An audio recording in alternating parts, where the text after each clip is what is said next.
মানস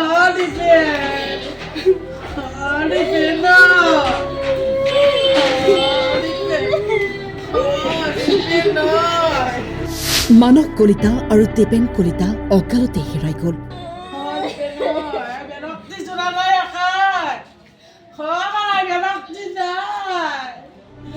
নলবাৰীৰ পৰা উজনিলৈ গৈ থাকোঁতেই ভয়ংকৰ পথ দুৰ্ঘটনাত মৃত্যুক সাৱটি ল'লে দুই বন্ধুই।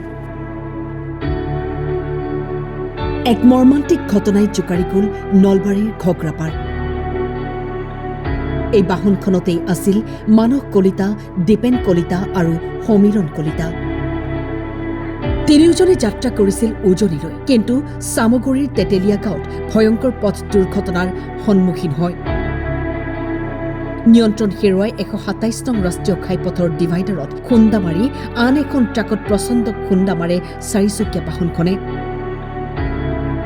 থিতাতেই মৃত্যুক সাৱটি লয় মানস কলিতা আৰু দীপেন কলিতাই। সংকটজনক অৱস্থাত সমীৰণ কলিতা। যোৱা পুৱতি নিশা তেওঁলোকে কিবা ঠিকা সংক্ৰান্তীয় কামত তেওঁলোকে যোৰহাট অভিমুখে গৈ আছিল আৰু নগাঁৱৰ চামগুৰিত এক পথ দুৰ্ঘটনা হয় আৰু থিতাতে দুয়োজনৰ মৃত্যু হয়। খুব মৰ্মান্তিক ঘটনা আৰু যিটো আমি হয়তো ব্যক্ত কৰিব নোৱাৰিম।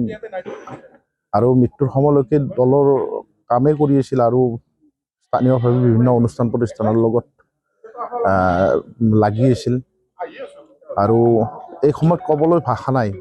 আৰু আমি বিশেষভাৱে বাল্যকালৰ পৰা বন্ধু আছিলোঁ। এই সময়ত শোকসন্তপ্ত পৰিয়ালক দুখৰ সমভাগী হোৱাৰ কাৰণে অজস্ৰ মানুহ ইয়াত আহিছে আৰু আমিও ৰৈ আছোঁ। আৰু প্ৰায় ৩-৪ ঘণ্টাৰ পিছত হয়তো ইয়ালৈকে নশ্বৰদেউ তেওঁলোকৰ অনা হ'ব। এইখিনিয়ে কথা আৰু ব্যক্ত কৰিব পৰা ভাষা একো নাই আৰু সেনেকুৱা। য'তে থাকে সুখত থাকক, আত্মাই চিৰশান্তি লাভ কৰক, সেইটোৱে কামনা কৰিছোঁ। নলবাৰীৰ পৰা হিৰক ডেকাৰ ৰিপৰ্ট, টাইম 8।